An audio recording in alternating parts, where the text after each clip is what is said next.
Ladies and gentlemen, let's get ready to rumble!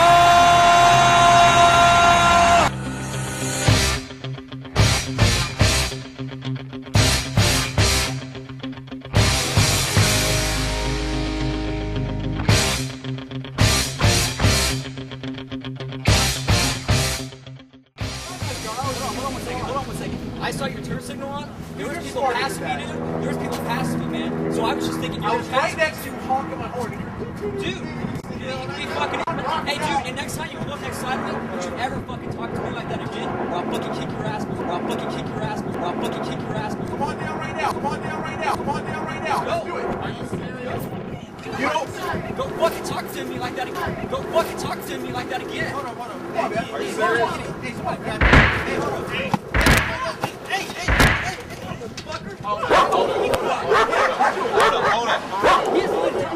Hold up.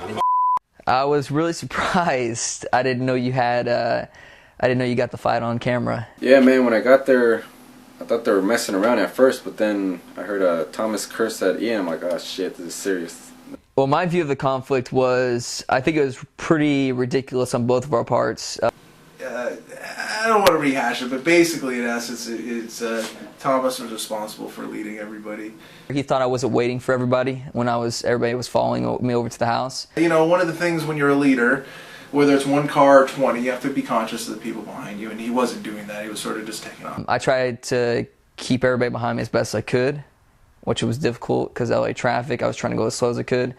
And it seemed like everybody was still behind me, but he pulled up next to me. And so I pulled up in my vehicle and was honking my horn, trying to tell him there's somebody was left behind and we need to pull over. Got mad at me and like handled it the wrong way by cussing at me and stuff like that, which I think was not the right way to handle it. When you're on this side of the car and he's over there, he's got his music up loud, how else am I going to get over that volume without yelling? But then when we got to the house, Ian jumps out of his car and he says something to Thomas, and then next thing you know, Thomas, he says, "How dare you talk to me that way?" I thought they were friends. So I'm up here looking, I'm like, okay, they have to be playing, because they're not going to fuck up my shit right here. I think I overreacted and handled it the wrong way by wanting to kick his ass. Thomas said, I'm going to kick your ass. And the next thing you know, it's like, let's go. I was like, oh man, this dude is like 3 times bigger than Thomas, and I hope they're playing. And then I started walking towards the stairs. And I'm like, should I get in the middle or should I just let them do their thing? So I'm like, let me get this on camera. Let's see what happens. And so next thing you know, they collide. I was like, oh man, they're pretty serious. So I pretty much tried to break the tension. Lucky Andre was there. He's a bigger dude, so to get Ian off of Thomas. And they broke it up. The next thing you know, Andre was pretty good at calming things down with Thomas and Ian. Oh, of course I was there for Lorenzo, although I'm kind of pissed off because I got there for the aftermath when everything was falling apart already. You know what, I don't know, I feel kind of bad because, you know, I was also supposed to help Thomas take people to the location, but, you know.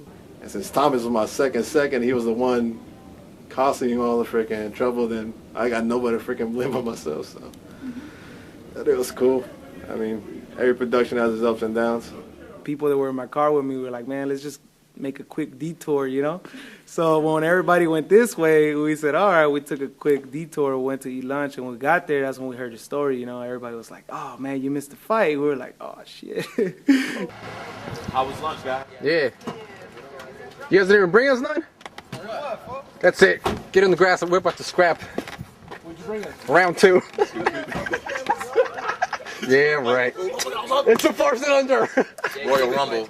Yeah, you know, and everybody was kind of pissed and shit. Everybody saw us with our, you know, horchatas, and we're like, oh, you guys went to eat lunch, and they were all pissed and shit, and then, like, you know, I guess there was tension, so everybody was kind of mad. So, like, when we showed up, we were like, oh, hell yeah, and then everybody was just, like, pissed, you know, so they told us that, yeah, that Thomas and Ian had got into an altercation, and that they were about to go head-to-head. At first, I thought Carlos was just messing with me, you know, I thought he was just playing around with me, and then...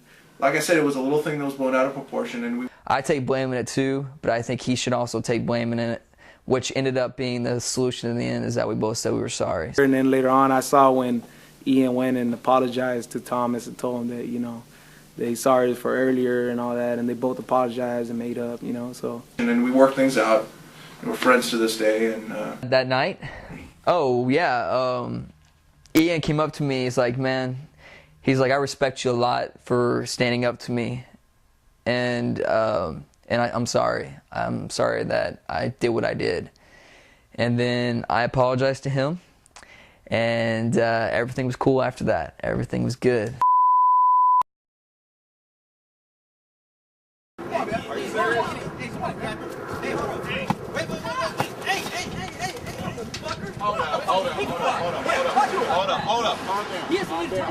Hold up.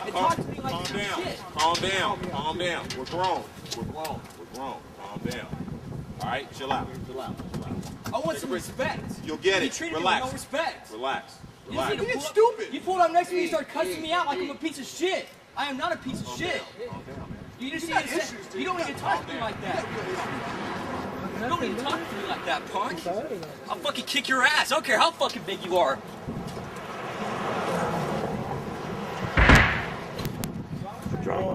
Drama behind the drama. Yeah, I need a beer. Man, I need my Heineken.